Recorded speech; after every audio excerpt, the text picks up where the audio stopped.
sekarang kita praktekkan di dalam sholat.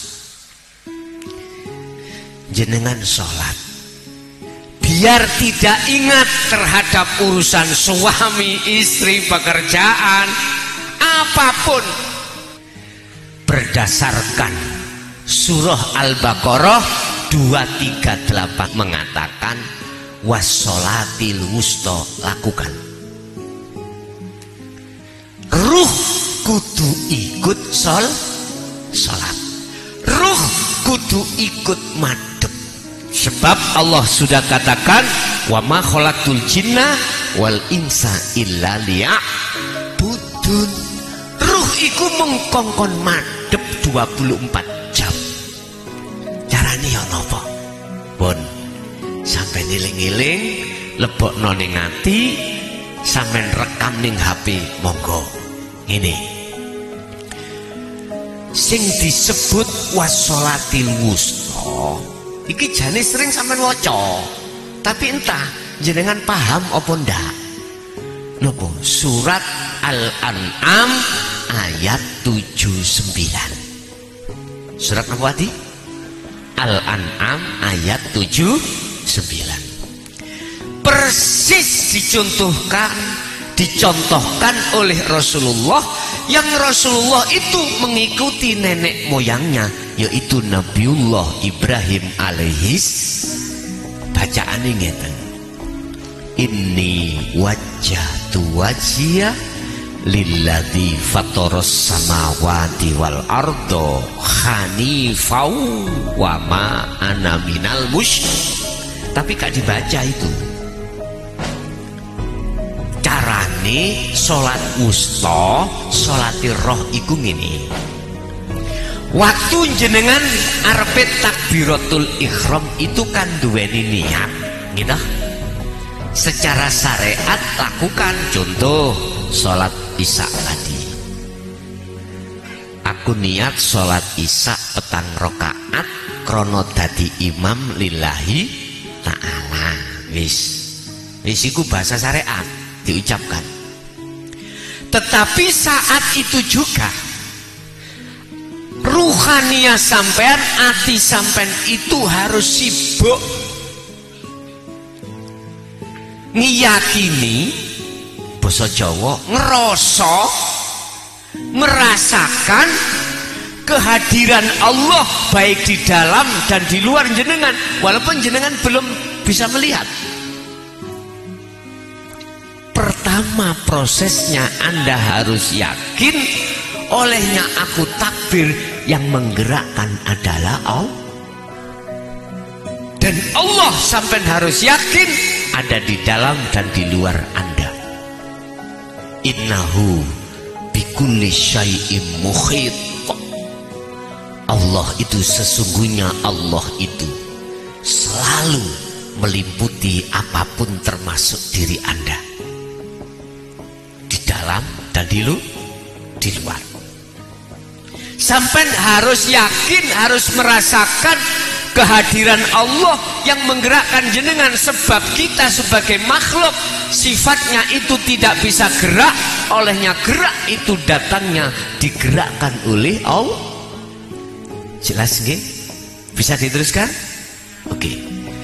Jadi hati sampean harus yakin merasakan kehadiran Allah, tapi jangan dibayangkan dengan akal lho Pak ya. Nek sampean bayangkan dengan akal, Gusti Allah wujud di kotak apa bunder ya, begitu nanti gak boleh. Hati sampean cukuplah merasakan rasanya apa iman, meyakini, mengimani bisanya Anda berdiri, rukuk, sujud, duduk, bahkan sampai salam.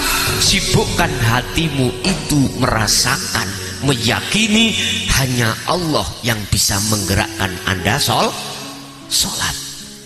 Kalau di dalam thariqah itu diajarkan tentang dzikir sir atau dzikir khafi. Apa itu? Dzikir yang diucap dalam hati, Allah, Allah dalam hati. Tapi ini kalau tidak diangkat ke hakikat, yang disebut dzikir sirul asror boten saged, tidak bisa. Dzikir sirul asror iku dzikir yang bila suarin wa kalamin wa lafdin. Fungsi dari nafi isbat itu di situ. Apa? Merasakan. Ya. Sibukkan hatimu merasakan adanya Allah di dalam tubuh dan di luar tubuh jenengan, karena beliaulah akhirnya Anda bisa berdiri, rukuk, sujud, duduk, mulai takbir sampai salam. Coba sampean praktek nih itu. Iku carane di dalam waktu sholat. Allah katakan waqumu, jagalah lillahi, karena Allah, khasyiin qanitin ay khasyiin, dengan khusyuk. Lakukanlah itu dengan khusyuk. Ini cara jenengan kali kula iku mau bisa sholat kanthi khusyuk. Syaratnya itu tadi jenengan harus mengikuti Rasulullah. Jikalau betul-betul Anda mau melaksanakan hal ini Bapak Ibu, kata Rasulullah, lakukan tidak hanya di dalam waktu sholat aja itu. Di luar waktu sholat, hatimu harus tetap berzikir. Zikir yang mana yang dimaksud? Ala bidzikrillahi tatmainnul qulub, sehingga menjadikan hatimu damai, hatimu cenjem, hatimu iku mohon maaf tidak bisa dibayangkan kebahagiaannya, ketenangannya dengan apapun. Itulah yang kumaksud adzikru bisiril asrar au adzikru hakikoh. Zikir hakikat yaitu sing dimaksud zikir. Zikir kan bahasa Arab toh Pak Bu. Adzikru maknane eling, ingat bahasa Indonesia. Secara istilah sadar, hatimu eling yen gerakmu iku sing gerakno Gusti, boten bisa gerak sendiri. Itu namanya ingat. Manakala ini kau lakukan, fa'ainama ittaqullaha haitsuma kunta, kata Rasul dalam hadisnya. Jikalau kau betul-betul takwa, itu tadi takwa, di setiap tempat dan kondisi apapun, maka mohon maaf, yuhibbukumullah. Ini Ali Imran tadi. Yuhibbukumullah, Allah akan menerima cintamu. Allah akan menjadikan kau sebagai kekasih, karena iman jenengan kali kula ini sudah murni dalam segi apapun. Yang berperan hanyalah Allah Subhanahu. Shallu ala Nabi Muhammad. Ini yang perlu kami sampaikan di tengah-tengah umat. Sekalipun banyak di antara umat itu membenciku, saya sudah 23 tahun menyerukan hal ini, mulai sebelum jadi kepala desa sampai menjadi kepala desa. Lihat, banyak di antara, tidak sedikit di antara umat manusia yang tidak mau menerima. Tapi ingat, ini ana nadhirum mubin. Waqala aidan balahum minkum. Sifat saya itu hanya sebatas dijadikan Allah sebagai lintasan untuk menyampaikan akhlak ilahiyah Rasulullah Sallallahu Alaihi Wasallam. Urusan orang percaya dan tidak itu urusan masing-masing. Saya sendiri juga tidak boleh memaksakan umat untuk percaya tentang hal ini. Tetapi sedikit aja, ayo tolong dibuktikan. Ketika Anda sholat yang seperti apa yang kusampaikan tadi, hatimu tentrem enggak? jangan terlebih dulu ditolak, ayo dibuktikan. Kalau tidak sesuai, boleh untuk tidak percaya. Tapi saya katakan, Allah akan menjadikan ruhaniyahmu sebagai kekasihnya seperti kekasih-kekasih yang lain. Yuhibbukumullah wa yaghfir lakum dzunubakum. Dengan begitu cinta sampean tadinya, iman sampean kalikul tadinya yang selain Allah itu akan dihilangkan oleh Allah dan diganti oleh Allah hanya iman murni millata Ibrahim Hanifah. Jadi maksud jenengan ini merasakan, mengimani segala hal, aspek apapun yang terjadi pada diri kita semata-mata karena Allah. Itu caranya di surat Al-An'am 79 tadi. Ini wajahtu, kata Nabi Ibrahim, sesungguhnya kuhadapkan wajah ruhku, wajhiyah, terhadap wajah Allah. Jenengan pun semprap wajah roh sampean diwit-diwit dereng nggih pun kalau buka nggih nek wajah jasad ngene iki engko nek wis umur 70 80 keriput ya, sing wedok asale ayu dadi tuwek, sing lanang asale gagah ganteng jadi keriput nggih mboten. Tapi nek wajah ruh tidak bisa berubah. Artinya tidak bisa berubah. Nek elek tambah elek ya, nek bagus tambah bagus. Di wajah roh ini wajah tuh, wajah roh adalah imanul haq.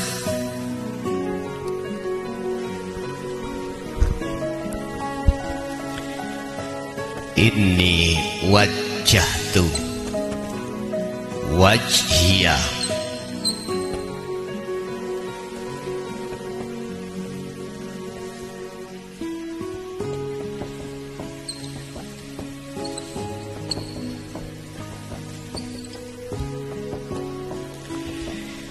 Mana wajahnya ruh ini adalah imanul haq, iman yang benar. Iman yang benar adalah iman hanya pada iya karena butuh wa iya, hanya kepadamulah ya Allah saya menyembah. Hanya berarti nggak ada yang lain. Iman yang benar hanya pada Allah atas segala aspek apapun. Seperti tadi, kis wong limo tadi gak dapat. Kalau imannya benar, gak mungkin nyalahkan perangkat. Enggak, karena semuanya itu dasarnya datangnya juga dari Allah. Berhubung hati kita belum ada di situ imannya yang benar, berarti wajah kita belum wajah yang bagus, maka muncullah hasud. Nggih mboten? Estu muncullah suudon, padahal tidak seperti itu. Para perangkat sudah berupaya semaksimal mungkin untuk mengajukan, tapi yang memberikan keputusan hanya diberikan 25 orang. Berarti tinggal yang 5. Kok ya ketepatan di antara orang 25 itu masih ada hubungan nek perangkat. Akhirnya apa? Iya, lawang saudaranya gitu dah. Padahal hak nggak ada seperti itu. Yang memutuskan adalah pusat. Kita pemerintah paling bawah ya, itu hanya mengajukan, nggak ada kewenangan apapun. Saya bicara ini memang karena saya terlibat loh, gitu loh. Kalau kok yang beloni Pak Kades, enggak, memang gitu. Cuman masyarakat lah yang belum paham. Makanya ayo isoke rukun. Ayo kabeh-kabeh ngikuti nderekake Kanjeng Nabi, akhlak ilahiyahnya. Siapapun kita kalau sudah di dalam hati berakhlak ilahiyah, nggak gampang kita itu sakit, ya. Nggak gampang kita akan muncul hasud, riya, takabur. Nggak gampang. Bahkan itu dihilangkan Allah. Dan inilah kehidupan yang sebenarnya itu di sini. Dan inilah kehidupan yang kekal itu tempatnya di sini. Ingat, selama ruhaniyah itu imannya belum benar-benar terhadap Allah, apa yang terjadi? Iman kita, wajah roh kita berupa apa? Ulaika kal an'am balhum adol. Sampai tahu kilpat tahu, sikil papat gitu. Itu di mana tempatnya? Di kandang ya. Itu Allah mengumpamakan wajah kita seperti itu. Itu wajah ruh kita seperti itu. Akhirnya gampang hasud, gampang amarah, gampang wis macam-macam. Tapi orang yang seperti ini, mohon maaf sekali lagi, gampang tekoni penyakit jasmani. Sebab sumber penyakit jasmani itu 90% dugi hati. Nek hati sampean ayem tentrem, mohon maaf, tentrem ayemnya sebab jenengan iki selalu eling nang Gusti Allah. Ingat, semua apa yang terjadi semata-mata karena Allah, maka jenengan iki gak gampang muring-muring. Wong nek gak gampang muring-muring, tensine normal. Iya, ayo wong sing terindikasi darah tinggi, sing sering muring-muring, tambah munggah, akhirnya masuk rumah sakit. Oleh sebab itu, biar jenengan gak seperti itu, ben gak keluar hasud, riak, takabur dan lain sebagainya, maka saran saya, fattabi'uni, kata Rasul, ikutilah Kanjeng Nabi. Bangunlah ruhaniyah sampean dengan akhlak ilahiyah ini. Praktek tadi, apapun sing muncul dalam diri jenengan, jangan gampang jenengan akui. Saya ulang, apapun yang muncul dan timbul dari diri kita ataupun di luar diri kita, jangan mudah kita iman yang melakukan sumbernya dari kita atau dari orang lah. Tapi tanamkanlah, khanifan, camkanlah, encepne, sungguh-sungguh imanmu datangnya semata-mata dari Allah Subhanahu. Allahu khalaqakum wa ma ta'malun.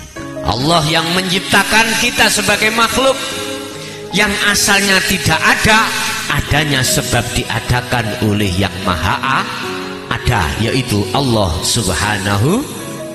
Tetapi wa ma ta'malun ini yang jarang dibuka, Pak.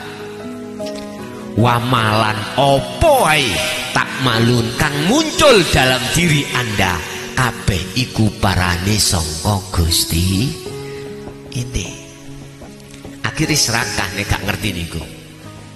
Serakah seperti di Timur Tengah, perangan karena serakah bukan haknya dijajah biar luas dan lain sebagainya. Dasarnya karena serakah ada di situ. Bis. Oleh karenanya ini sudah zaman penghujung, Pak. Zaman akhir sudah. Umur kita tidak tahu kapan kembali. Tolong sekali lagi, Allah sudah katakan, janganlah akhlak ilahiyah kok gledakno. Apa kok gledak? Ya apa cara mriki ya. Janganlah akhlak ilahiyah dari Muhammad Rasulullah sallallahu alaihi wasallam yang sudah disodorkan, dihidangkan pada kita abaikan. Gitu loh maksudnya. Jangan.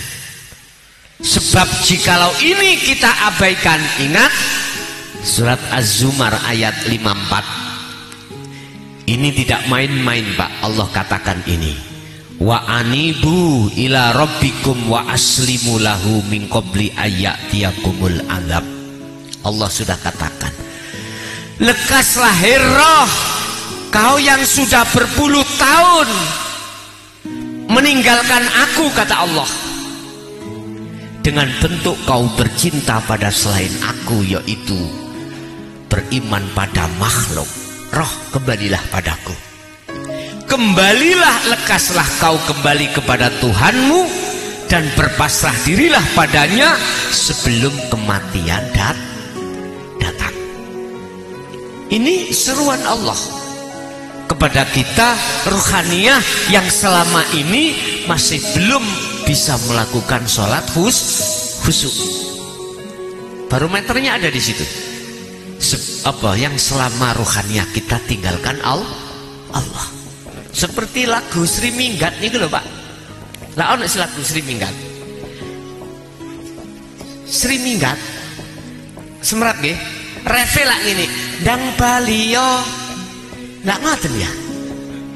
Sebab Sri katut bojone wong liya. Sama Pak. Ruhaniyah itu kita itu katut nafsu. Ingat, wa ma ubarri'u nafsi inna nafsa la amaratum bisu. Nafsu itu selalu ngajak lali nang Allah. Iki dengan cara apa nafsu mengajak ruhaniyah kita itu untuk melalaikan Allah? Yastahibunal hayata dunya alal akhirah. Dihidangkanlah kesenangan-kesenangan yang bersifatkan duniawi ya. Ini persoalannya. Bukan perkara persoalan kesenangan dunia gak penting terus kita tinggalkan, enggak. Harus kita cari kerja, harus, karena kita ada anak dan istri. Jasmani cukup, jasmani aja. Ruhaniyah jenengan jangan ikut-ikut. Tapi nafsu tidak mau. Nafsu harus membuat ruhaniyah ini lalai dengan Allah dengan cara dihidangkanlah kita dengan kesenangan-kesenangan dunia. Jikalau itu sudah masuk di dalam jagatnya ruh, alhaakumut takasur, ruh itu akan lalai pada Allah. Sampai kapan? Hatta zurtumul sampai mati. Na'udzubillahi min. Makanya lewat surat Az-Zumar 54 Allah katakan, kembalilah lekas kau padaku, heruh yang minggat, gitu. Min qabli ayyatiyakumul adab, sebelum datangnya satu kematian. Kalau kau tidak mau lekas kembali, lalu kematian ini datang, maka tsummalatun sorun, kau tidak akan mendapatkan pertolongan. Artinya jenengan mantuk pulang karena mata ini tertutup, akhirnya gelap, gak bisa sampai rumah, gelap. Itulah yang dimaksud tsummalatun sorun, ruh masuk di dalam lubang alam yang gelap gulita. Wa min waraihim barzakhun ila yaumi yub'atsun. Itulah yang disebut alam barzah, yaitu alam barpecah. Di situ shallu ala Nabi Muhammad. Ini ruhaniyah kita saat ketika di dunia belum menteladani Kanjeng Nabi Muhammad di jalur akhlak ilahiyah atau secara kafah sempurna. Wis Pak, kita mulai cilik wis dididik syariat, Pak. Udah sekarang jenengan kali kula tinggal berapa tahun umur kita, sisa kita tinggal berapa tahun, kita tidak ada yang punya, tidak ada yang tahu. Maksudnya lekaslah kita mengikuti, masuk di dalam meneladani Rasulullah di jalur akhlak ilahiyah atau di jalur dinu tauhid hakikat, supaya bisa kembali makrifat pada Allah. Sebab sebetulnya kita waktu belum balik, anak kecil Pak ya, ini kan rohaniyahnya masih murni, masih makrifat pada Allah. Tapi ketika akil balik, kita rohaniyah kecampuran dengan urusan-urusan yang dibawa oleh nafsu, yaitu kesenangan dunia. Anak kecil seperti ini masih bebas, Pak. Rohaniyah masih murni, masih fitrah, artinya belum tercampur terhadap penyakit-penyakit dunia ini. Makanya kita yang hadir, khususnya saya katakan sing pun balik, lebih-lebih sing wis munduri tuwa, gitu. Semuanya umur kita tinggal berapa kita tidak tahu.